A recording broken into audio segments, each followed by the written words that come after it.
What does a doula, an officer in the Canadian Armed Forces, and a minister have in common? This sounds like it should be followed by the punchline to a joke. And instead, it is the winding path of discernment for my call to serve as a military chaplain. As Amanda said, I joined the Canadian Armed Forces in March of 2005 as an officer in the cadet instructor cadre. This is a unique branch of the military set aside for working with youth. This group is made up of reservists, part-time people in communities across the country who both work and volunteer their time to mentor young people as they become good citizens and leaders. There's no training for deployments, and there are no moves unless they are voluntary. The training is about how to empower youth, how to set up boundaries for the safety of all who participate. Formally, these officers are responsible for the administration and training delivery of the cadet program.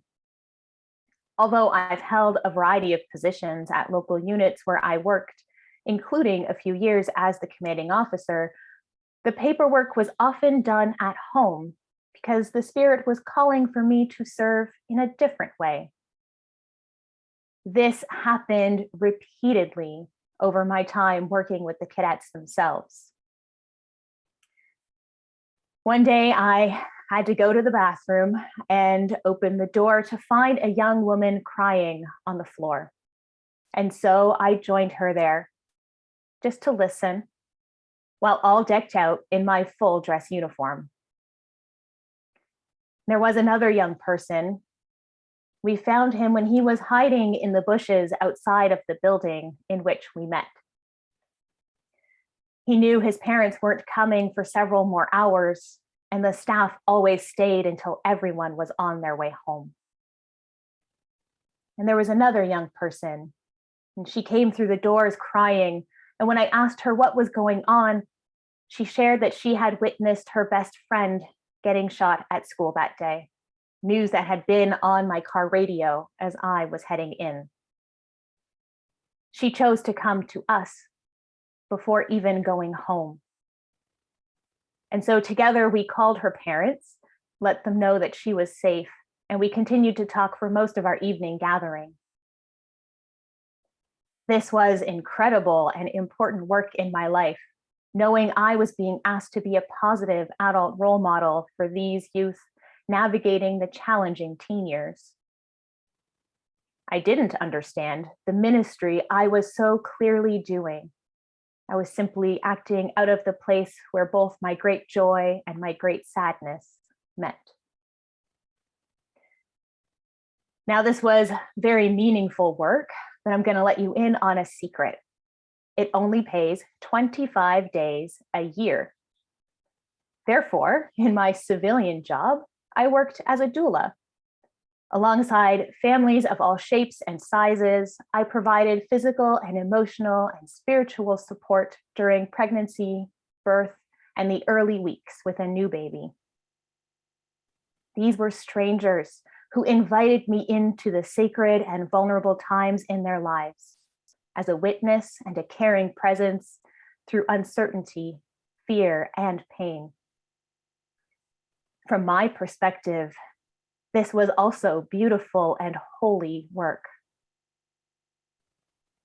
I can remember very clearly a Muslim couple, laboring at home as they danced in their dimly lit kitchen to the sung Quran. Later at the hospital, I helped create space for the father to whisper into the new baby's ears the call to prayer. There was also the woman who decided to become a mother by choice, choosing to conceive a child without a partner. And she labored through the night and into the morning, where we watched far too many late night TV movies. And I'll never forget the baby who had a schedule of her very own, arriving at home before the midwives and before the paramedics could arrive. Together with her extended family, we were able to quickly set up what we would need, including warm, dry blankets, which had just come out of the dryer. I was asked in that moment to be the non-anxious presence, the calm in the storm, and trust that this family had gathered together in love. And I dare think it worked. Mom asked me to catch her baby, and by a small miracle, since doulas are not clinical care providers, I had just one sterile glove in my backpack. As I was preparing to leave a few hours later, after the arrival of this new life, Mom turned to me and asked how many times I've had to act in this capacity, and to which I had to confess her baby was the first. Whether my work took me to a home or a hospital, I knew I was on holy ground. And then everything changed. It was a typical January day, and I was on call for 2 birthing families. We had a fair amount of snow, and school had been canceled for 2 days in a row. The next day, my daughter, who was 6.5 at the time, woke up with a tummy ache, and so she stayed home from school. But within the hour, we were at the hospital, and before the day was over, I held my daughter as she took her last breaths. To say that this turned my life upside down, that would be an understatement. When it came to work, I asked my colleagues to cover the births I had in the coming weeks, knowing I needed to tend to my own grief, and I wouldn't be able to be fully present with another in that same way. On the military side of things, I turned everything over to my deputy commanding officer, the second in command. Life was slowing down to just the bare essentials, and it gave me a lot of time for reflection. And although I thought I was functioning rather well in life in general, I was realizing that my life was so compartmentalized, with each version of my identity coming out in its own specific setting. One of these was my deeply spiritual nature. This had been part of my life from a young age, something I had nurtured for myself, as I had a family that was not religious or spiritual. And so after a few months of not working and feeling unsure if I could go back to birth work, I turned to the military for some other employment options, at least to pay the bills. I figured I'd run my own business for a number of years. And so I applied to take on a role in public affairs or communications, just for a summer contract. It turns out that the work came naturally, and as they do, it was recognized by the chain of command, and they sent me to public affairs school, which led to a full-time position in a headquarters in Canadian Forces Base Borden. There, I served as an advisor to senior leadership about crisis situations. But little did I know what would be around the next corner. It was within the first 2 weeks at the school in Gatineau, Quebec, where we were taking a class on the government. And in one of the readings, they defined the word minister as one who serves. It was right then and there as if the proverbial light bulb went off in my head. I was certainly no longer listening to the instructor, but revisiting the path which my life had taken. A minister is one who serves. To work in the military is often spoken of as being in service. And doula is a Greek word meaning woman's servant.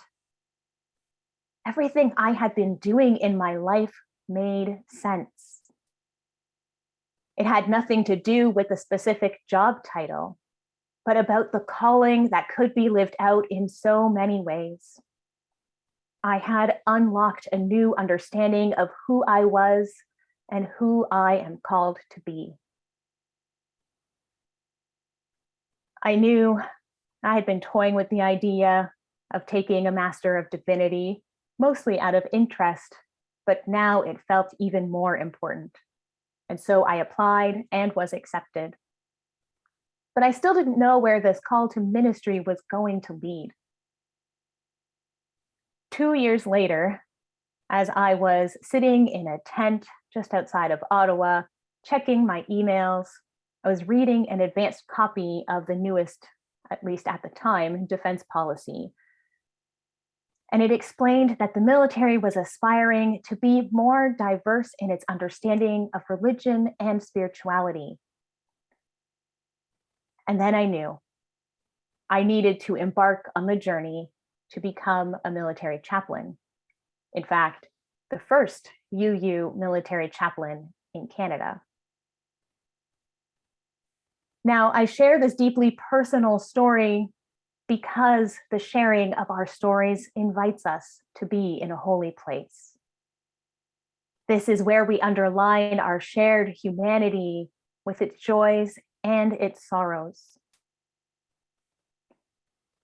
In fact, this is the human side, not just the faceless soldier side. And mine is but one of many stories of both struggle and triumph. For at our core, there is something that unites us. It is a recognition of our interdependence.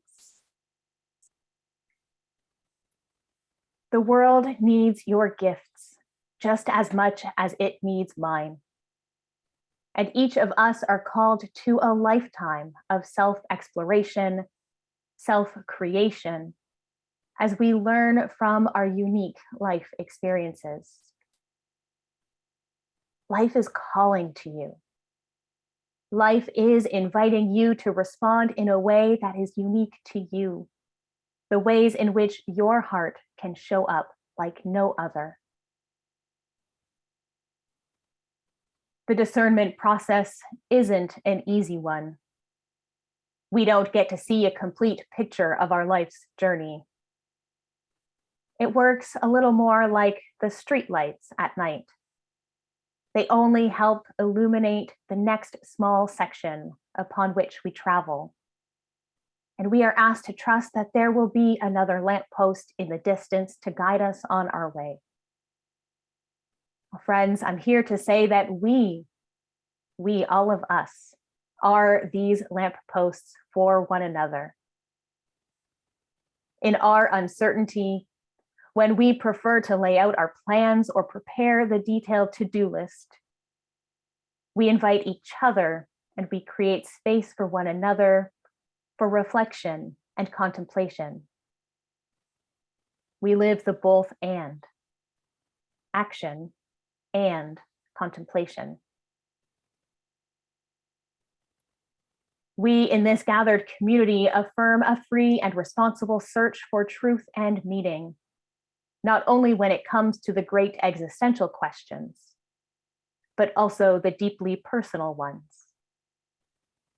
What gives my life meaning? What is my purpose in this world? What gifts do I have to offer this interconnected web of existence? May we stay connected to our truth, to what gives us meaning. May we share these moments with one another because we are beacons of hope for one another. And even when our journeys are not going in the same direction, we need the company of good hearts to remind us that we are not journeying alone. May it be so. Blessed be, and amen.